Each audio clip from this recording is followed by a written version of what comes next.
Good evening, this great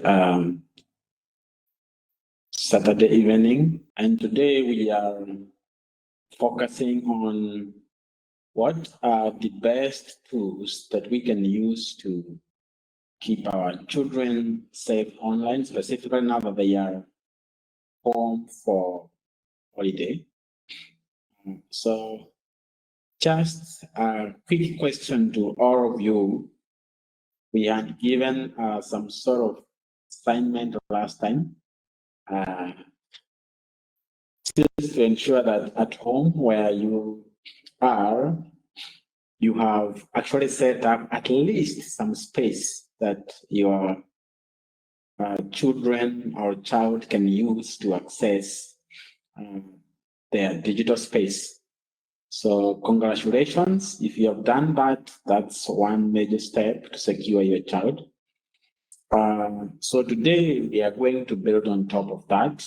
Last time we featured a number of ways that we can protect our children. We went through to see the importance of child protection and why it's necessary. We went ahead and talked about 3 layers of protection. And the first one is to encourage children to have a creative mindset that they can actually do creative things. We saw opportunities that are available in the digital space and how we can actually tap onto them by creating a developer mindset to our children. And today we are going to, and there was a layer actually that was talking about setting up a space where you can actually now technically help your child remain safe. So we are going to describe what is basically basic safe digital space that you have set.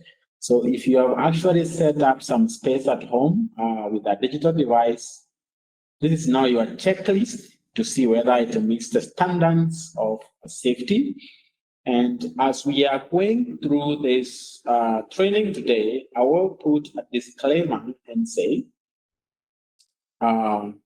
it's okay when your car breaks down, you just know it's broken down. Probably you know that it's not igniting or it's not probably accelerating the way it should be. So you know at least what it is not doing.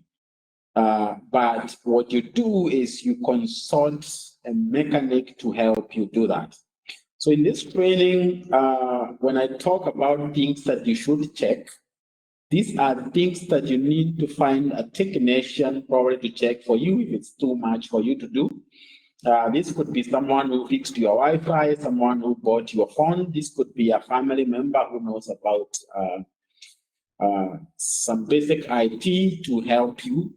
But here we are training you to be able to ask the right questions. So the first thing that you are checking in your digital space is, do you have your devices set up to have different user levels? So that is someone who has, probably you has the administration rights just to install a video, to install an app. Do you have another one set as a standard user, which now anybody can come and use, who is an Android? And then do you have a town account set into that digital device or digital devices? If not, then this is a safety breach to your digital space.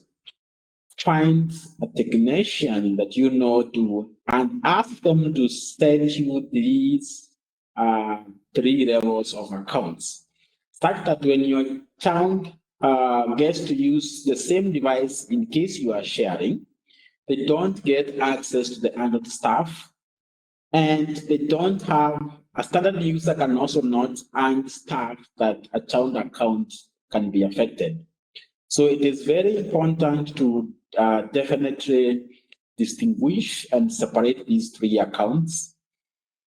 for the safety of children, such that the children know exactly which account to use and they don't have access to the other accounts. What is important with this is a child account is said to only access stuff that children need to access. And these are already pre-built in the most of the devices that we buy. If you just ask your technician to help with that, they should be, and any of our technicians also can support you do that for free. So if you reach out to us or just invoice the type of the device you have and how to set up all these things. But the main question that I want you to know is how to ask you or any of those people check for you whether these three accounts are set. Number two, I am curious to know how many people got that right. Number two, you will either have vetted offline age appropriate content in that device in the child account, or you have an online access of content that is filtered. How is this filtered? There is a feature called child,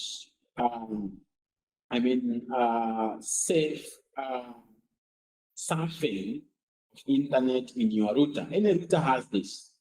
So please, how you check this is if you try to type in anything that has a verbal language for a test in your browser and it brings you some results, then it means that it's not filtered.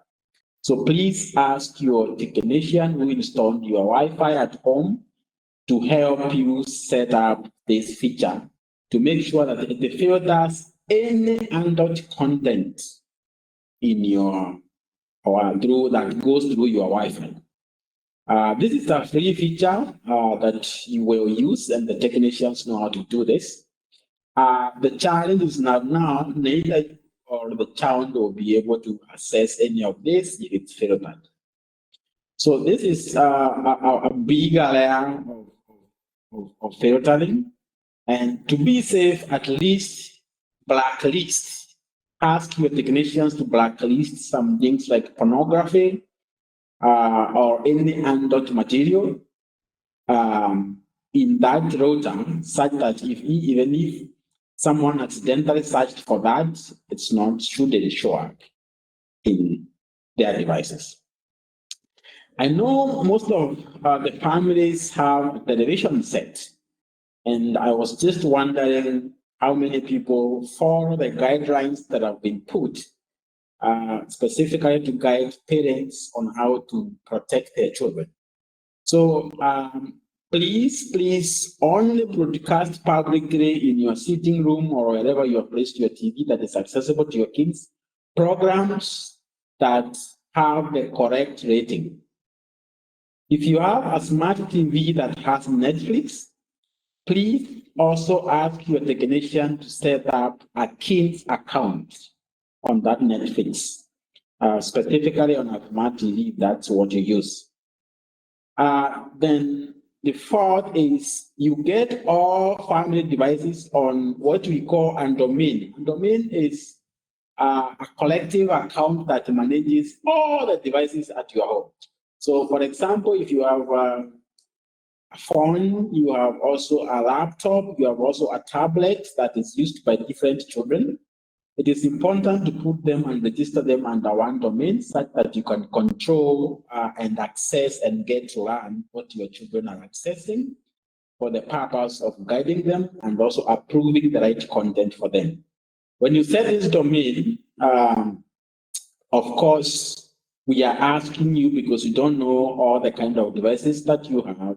You need to inbox or check with one of your technicians to support you, but ask them to put all your home devices in one domain, such that they'll give you the access levels of an administrator, standard user, or a child account, such that you'll be able to see all the activity that is going through your child's digital device for you to be able to actually monitor that. So that's basically on checking on whether your digital space that you set last week is actually a safe space. So these are the 4 items that you need to check on, at least for a start. They will filter at least 99% of the threats that come through digital space access with children. So the other thing is, as we are setting these secure spaces, we should always ensure that we set a very strong password to be able to protect the rights that we have given each of the accounts. And here we are going to take a few more minutes to actually discuss what a strong password is. It should be at least 12 characters long or more. I know most of us know about 8 characters, but the strong password is 12 characters. And some people say it's so difficult to set. I'll show you how to set it. It should be something you should quickly remember, but hard to guess. A combination of uppercase and lowercase letters, numbers, and symbols. Don't use your name as a password. Don't use the year you are born as a password. Don't use a familiar name, a character, or a product as a password. And it should not be based on your personal information. For example, if my name is Simon Mwangangi, I shouldn't set a password that is probably S Mwangangi. It should be probably something else. And people have this tendency of using the same password for different accounts. Please make sure that you spread the risk, but by having a whole different password for each unique account that you use.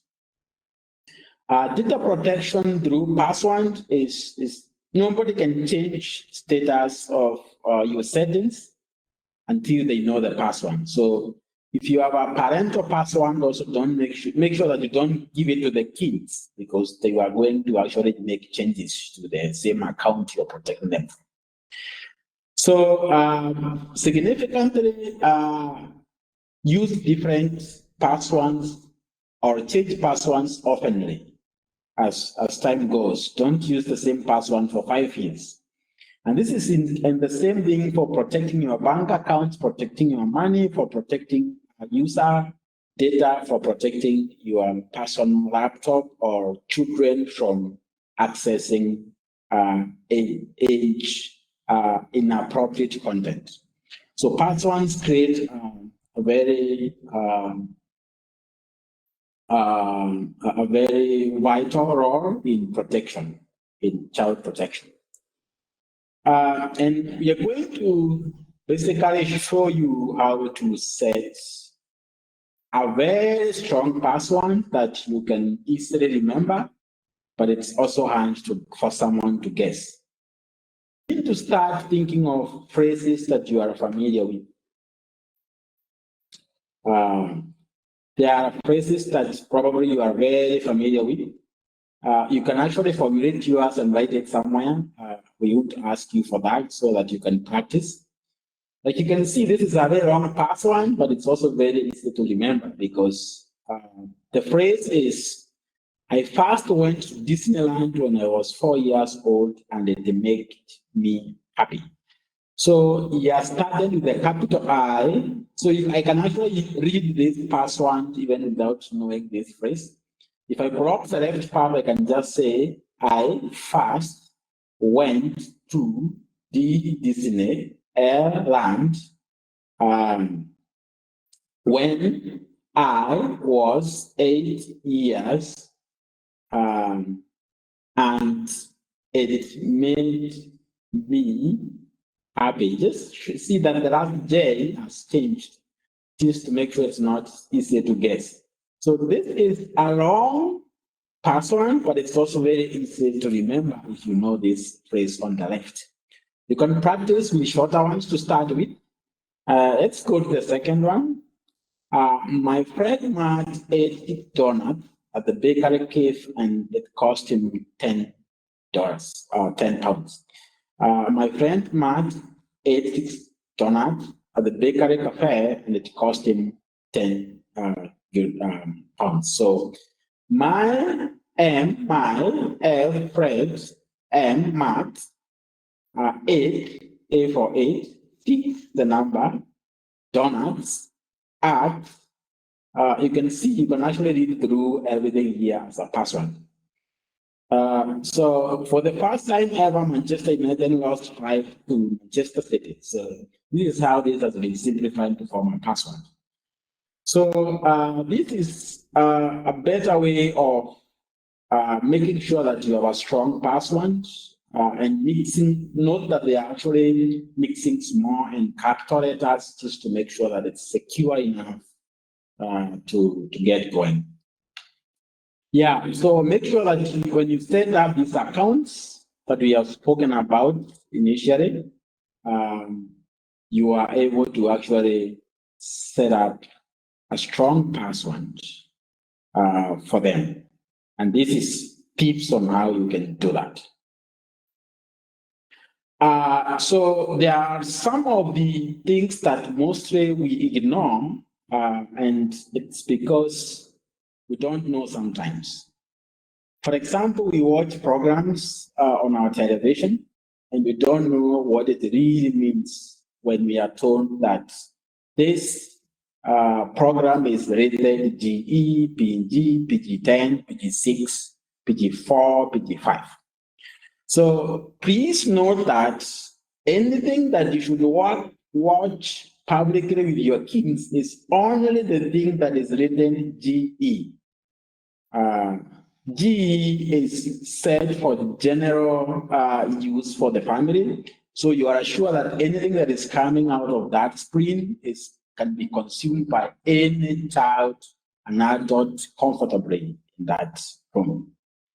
When you see something rated PG, it means it may contain content that is not suitable for some specific. This is not very much specific. Only PG means parental guidance is needed, so it is for you to decide whether you want to watch it with your child or you don't want to watch that. So PG means may contain content that might not be suitable for the child. So for me, I would say anything that is written PG should actually not be watched in the presence of kids who are less than at least 16 years old. Otherwise, they might get exposed. You may see numbers like PG4, PG10, PG6. So PG10 means not suitable for viewing to children under the age of 10. When you see PG6, it means not suitable for viewing to children under the age of 6. So PG alone means that the content unsuitable content, but when it adds a number, that number tells you exactly which age group that content is not suitable for. So it is always suitable for 10 plus and not, or the PG10 is suitable for 11 plus and not 10 and below. So that's how you interpret this. So make sure all the content that your children are consuming in the television are rated into their respective age groups, and to be safe, just do the general, the GE family use content, which is actually suitable for everyone in the family. And these things are actually set to run at some specific time. So, for example, here in Kenya, the regulatory board makes sure that anything that is not GE does not run before either 11 or 10 o'clock. But now this can be a challenge when you're switching on to international stations, which have different time frames. So this is actually something you should be of much concern about as a parent. One thing you might be thinking is just setting up a space is all we need to do, but sometimes it's more than that. You need also to set a safe space that has or promotes open communication with your child. And this is what you speak to your child about. Give them an opportunity, now that you have set a digital space, to set their own rules. Let them write them down, and if possible, print them and just place them next to that place, such that they know what time is it best to, am I going to be using this space? How much screen time am I having? What exactly should and shouldn't do during that space? It could be like, you shouldn't be eating your food as you are in the digital space. So that could be a rule.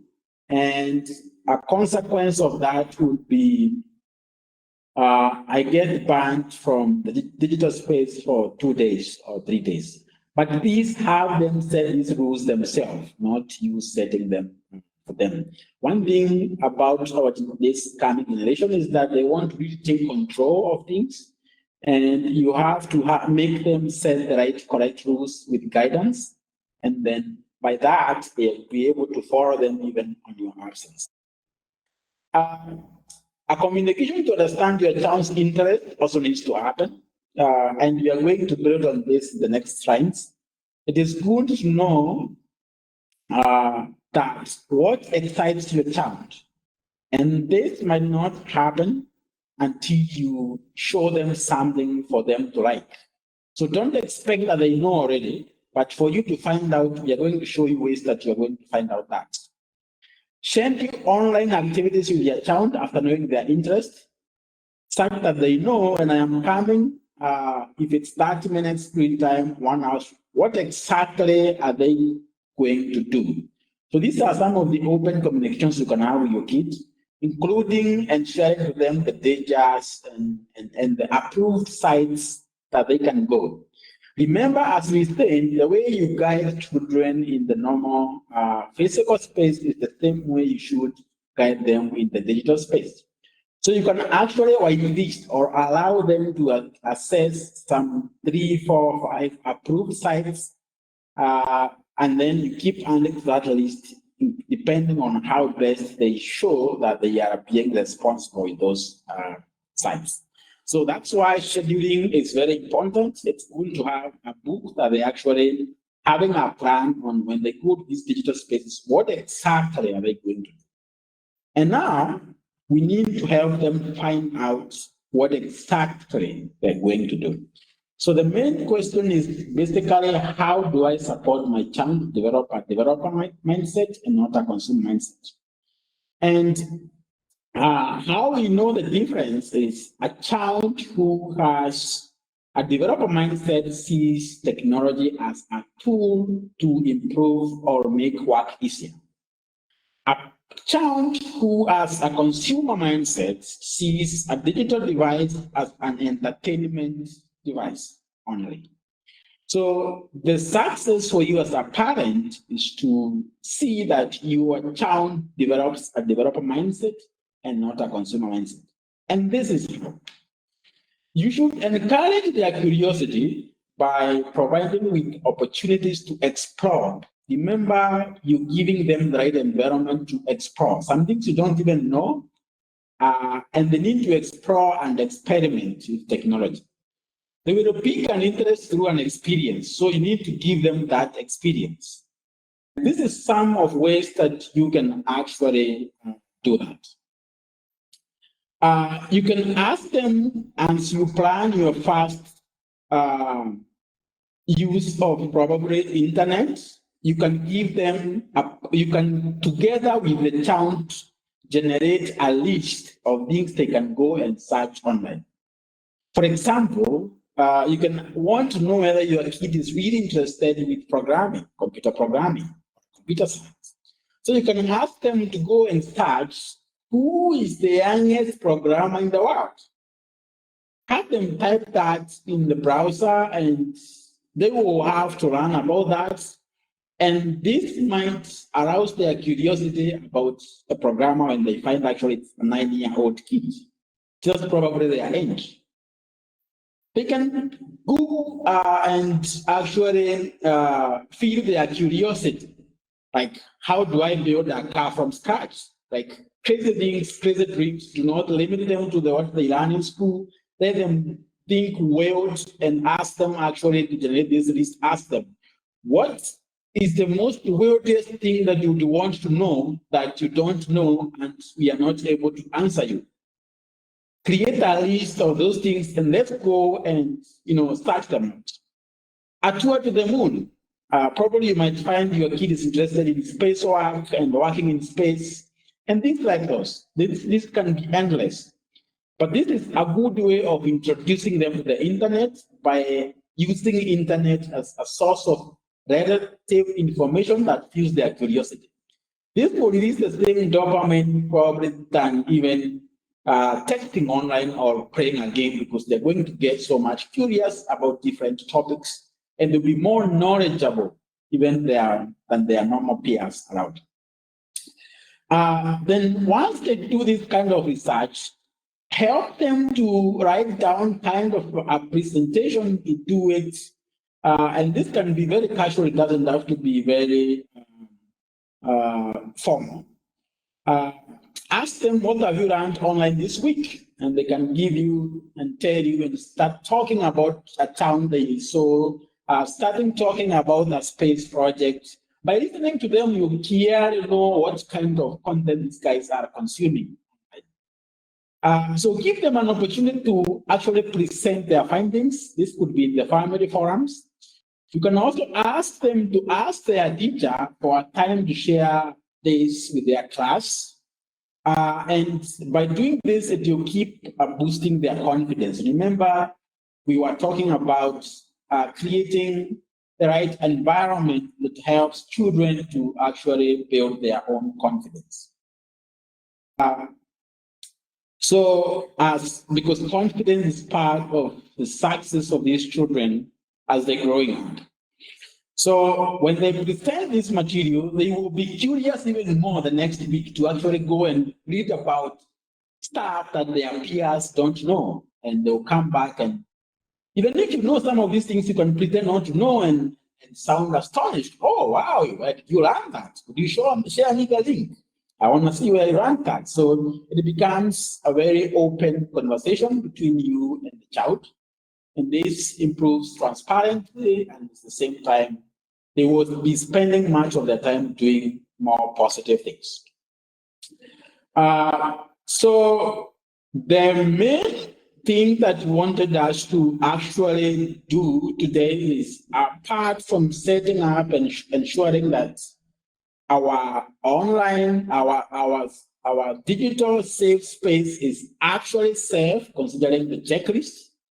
This is, at the end of the day, the question that you want your child to answer. This is for you to actually observe and tell yourself and know the next steps to take. How does your child actually define technology? So the answer to this is that they should be defining technology as a tool to make life easier and improve outcomes. They might not say this exactly, but by the way, if you give two kids a laptop, for example, and ask them to do anything they want with it, there's one who will go straight away searching for games. So that one, is the one that has an entertainment mindset.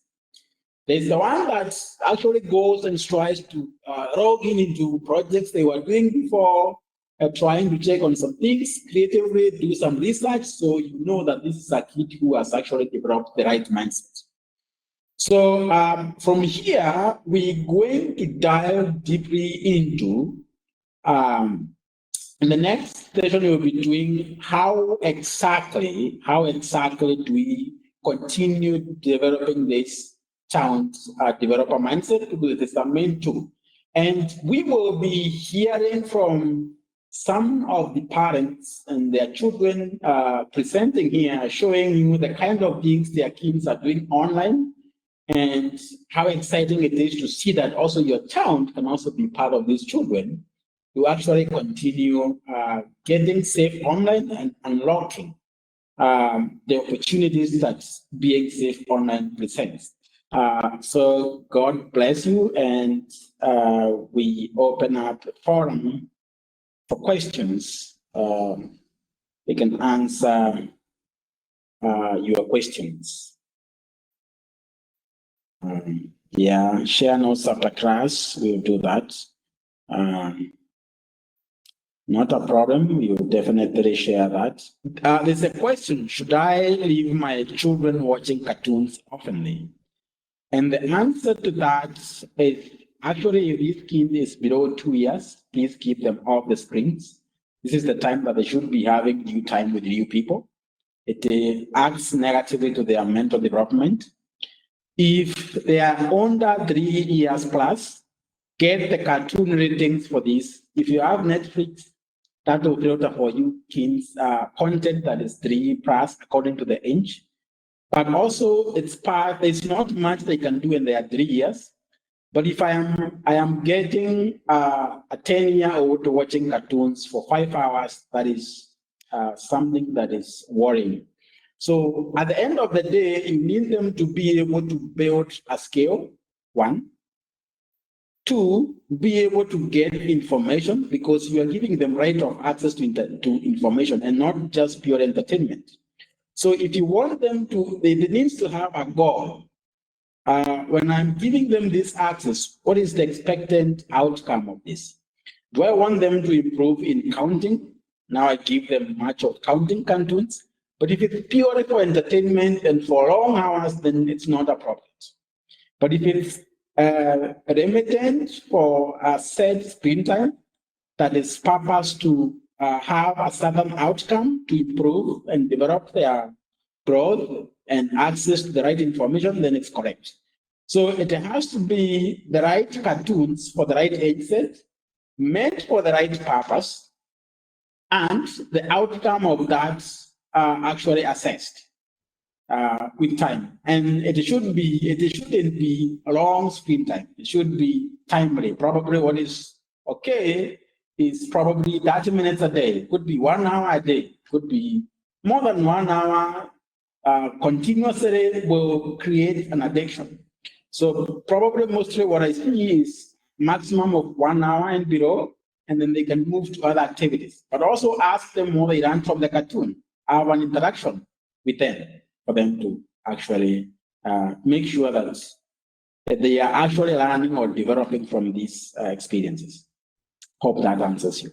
Thank you so much, and have a good night.